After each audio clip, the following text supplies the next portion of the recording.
it's time for DJ Rocky's Secret Files.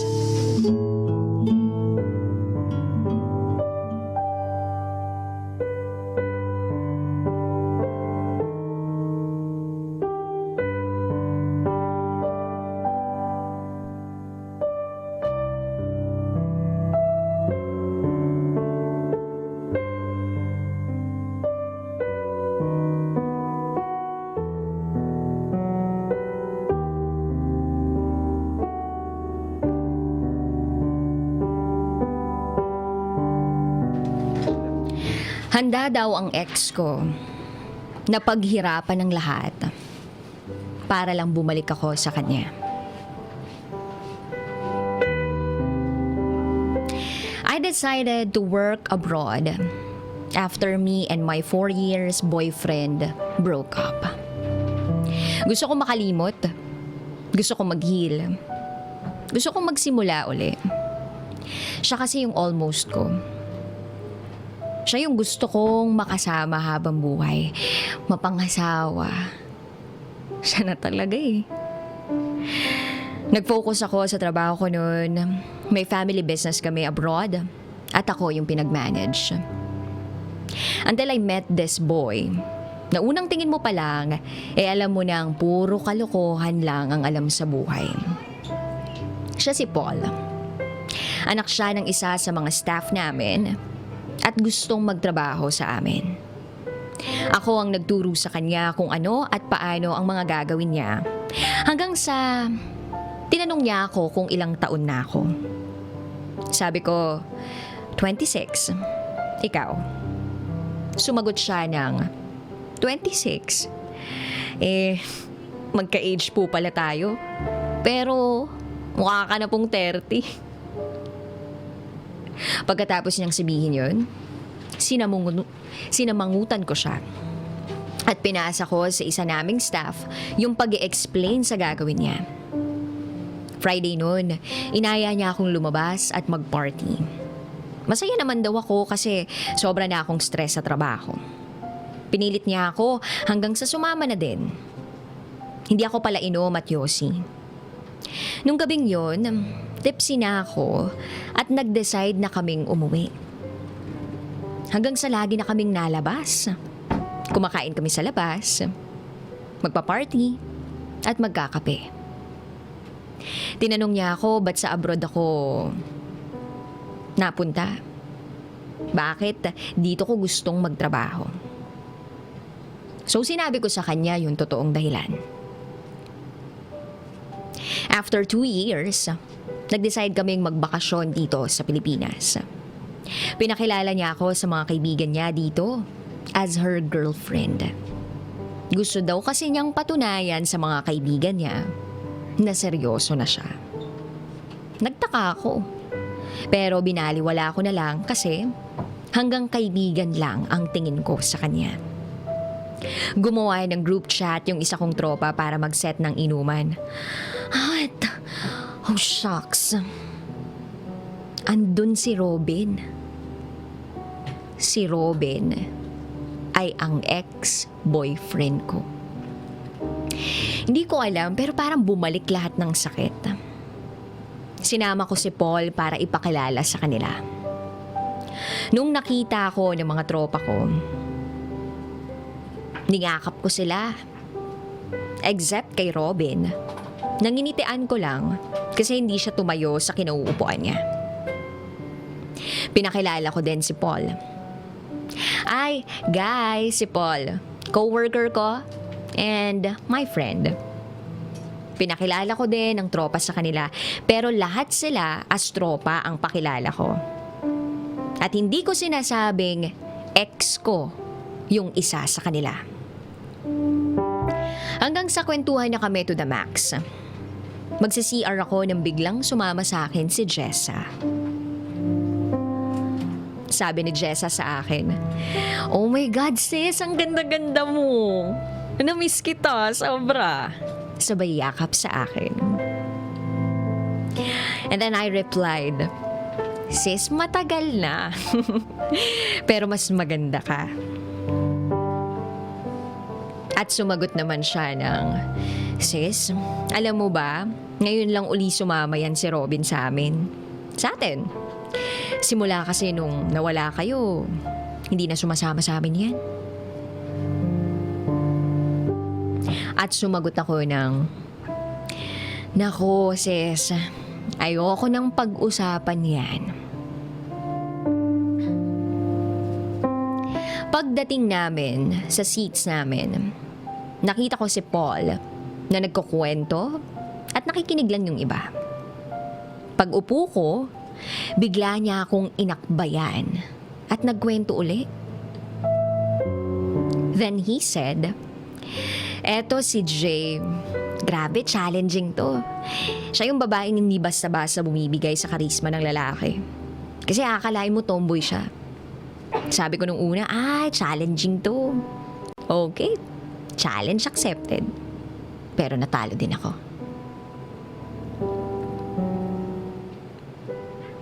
Tapos sabi ko, "Hay, grabe naman sa tomboy ah." Then he continued talking. Unique din to. Magpa-party, naka-t-shirt, shorts, or pants. Tas, naka-rubber shoes lang. Minsan sandals lang. Tapos, nagtawa ng lahat. Dagdag niya pa, she's the only person I know yung wrist clock is at her right wrist. So sabi ko, dun kasi ako sanay. Ano ba to? Lahat pinansin. Then he continued talking again. Ayaw niyang sunduin o ihatid ko siya ng nakakotse. Gusto niya commute kasi napaka-adventurous niyang tao. Kaya simula nung sinusundo at inahatid ko siya, ayoko nalilate kasi alam kong excited siyang mag-a-adventure. Kahit paulit-ulit naman yung dinadaanan namin. Moody din to pero cute pa din siya. Then I said, "Stop, Paul!" Tapos nagbulyawan yung mga tropa. Kantsawan to the max. Then, Paul continued talking again. At ang sabi niya ay, "I'm so thankful na kilala ko to. She's very unique. Ibang-iba sa mga babaeng nakilala ko. Siya yung babaeng nagpatino sa akin. Hindi sa pagmamayabang marami akong naging girlfriend. Pero walang nagtagal ng 1 taon. Actually, I wanna meet her ex. Her ex-boyfriend. Just to say, I feel sorry for him. And to thank him na rin. Gusto kong ligawan si Jay. Yes. Gusto kong ligawan si Jay." Tapos lahat tumahimik. Maski ako nagulat. At hindi ko alam kung anong gagawin ko. Nang biglang magsalita si Robin, my ex-boyfriend. Anong sasabihin mo sa kanya? Sumagot si Paul lang, "I feel sorry for him kasi he's been the luckiest guy on earth having Jay. But then, he let go. I would like to thank him for letting her go kasi nabigyan ako ng chance to meet this girl na hindi dapat pinakakawalan. At sisiguraduhin kong ibibigay ko ang lahat para sa kanya." At nanlaki ang mga mata ko nang biglang sumagot si Robin ng, "Pre, please take care of her. Wag mo siyang sasaktan at paiiyakin. Dahil pag ginawa mo yun, kukunin ko uli siya sa'yo." Then Paul replied, "What? So ikaw pala?" Bro, I promise.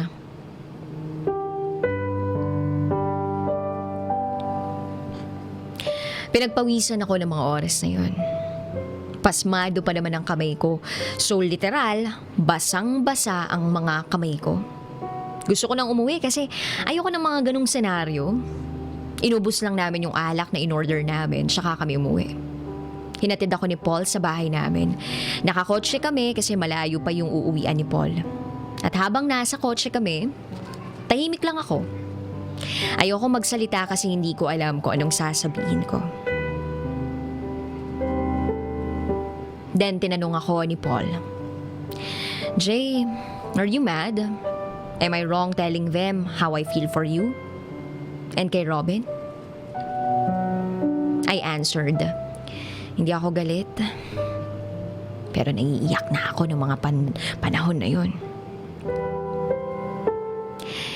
Ilang segundo ko pa hindi ko na napigilan. Napaiyak na talaga ako. Then nagulat si Paul. And then he said, "Bakit ka umiiyak? Ayaw mo ba ng ginawa ko?" "Jay, handa naman ako maghintay sa'yo. Hindi kita pinapressure. Take time. Basta andito lang ako." Then I replied, "Hindi ko alam, Paul. Sorry. Sorry, Paul. Sorry." Nag-burst out na ako at inihinto niya yung kotse. Then Paul said, "Jay, alam kong hindi ka pa nakakapag-move on. Alam kong siya pa din. The way you look at him, the way you glance at him, alam kong mahal mo pa din siya. Masakit para sa akin. Sobra. Pero handa akong maghintay. Siguro nga ikaw na yung karma ko. Sa lahat ng babaeng tinarantado ko, ikaw yung babaeng nagpatino sa akin." Then I said, "Sorry, Paul. Sorry kung naging insensitive ako sa feelings mo. Hindi ako yung karma mo.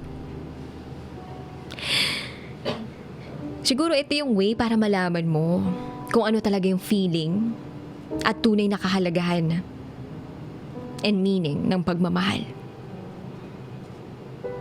Sorry, Paul." Then niyakap niya ako habang umiiyak na rin siya. At ang sabi niya sa akin, "Hindi mo kailangan mag-sorry. Naiintindihan kita. Hindi ako galit. Nasaktan, oo, pero hindi ako magagalit sa'yo. Kasi ikaw yung nagturo sa akin kung paano magmahal. Ihahatid na kita sa inyo para makapagpahinga ka na."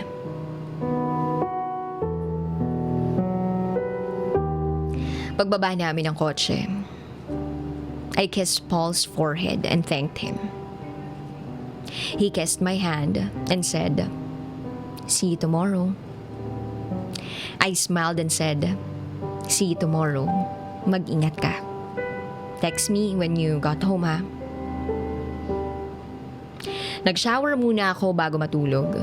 Amoy yosi kasi ako. At ayokong maamoy ako ng mga magulang ko. Matutulog na ako nang makareceive ako ng text from Robin. Nagsusorry siya sa lahat ng nangyari sa amin.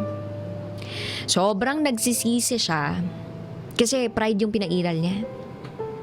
He chose his friends over me. Laking sampal daw sa kanya lahat ng sinabi ni Paul. Nagte-thank you din siya sa 4 na taon naming relasyon. Sobrang sising-sisi siya. Siguro daw, eto na nga yung time para mag-move on na rin siya. Sa huli nung text niya sa akin, ang sabi niya ay, "Mahal na mahal pa din kita. Sorry kung hindi ko na magagawa yung promise kong pakakasalan kita. Kasi alam kong may tao nang magpapasaya sa'yo. Sorry kung hindi na natin matutupad ang mga pangarap natin. Kasi ako ang sumira. Sobrang miss na kita, Jay. Patawarin mo ako."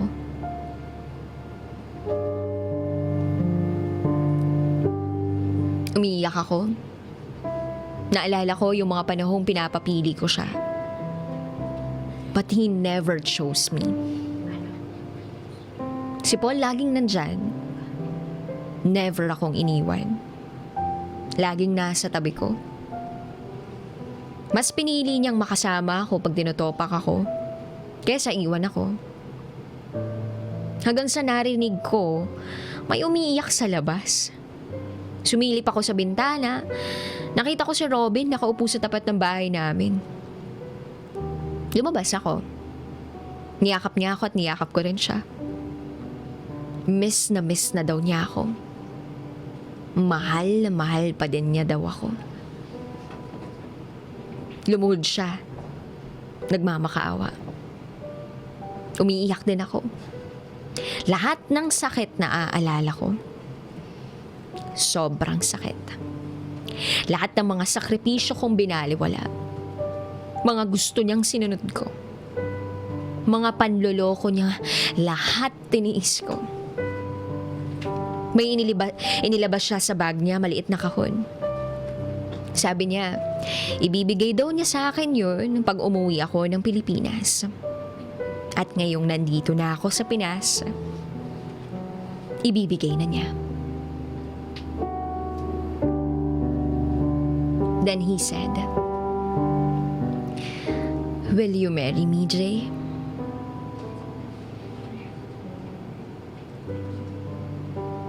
Umiiyak ako. Hindi ko alam kung anong gagawin ko. Hinawakan ko ang kamay niya. Pinatayo ko siya at sinabing, "Sorry, Robin. It's over. Oo, mahal pa din kita. Pero ayoko na. Ayoko na. Robin, masaya ako dumating ka sa buhay ko. At wala akong pinagsisisihan sa lahat. Ikaw na nga, 'di ba? Ikaw na yung gusto kong pakasalan, makasama habang buhay. Pero mahirap nang ituloy kung wala na yung tiwala. Tiwala sa isa't isa at tiwala sa sariling." Then he said, "Handa akong paghirapan lahat. Bumalik lang yung tiwala mo sa akin, please. I'm begging you." But I said, "I'm sorry, Robin."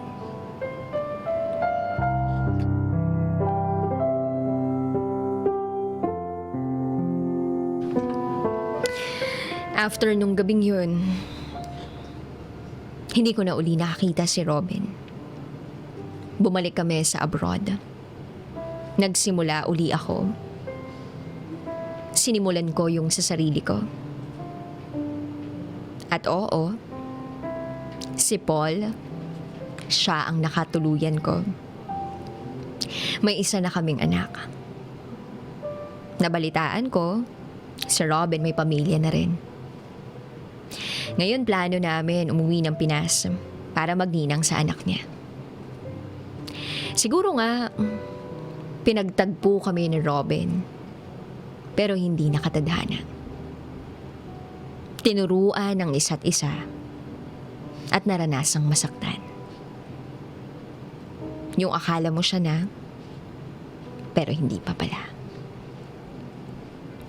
This is Jay, and this is my secret file.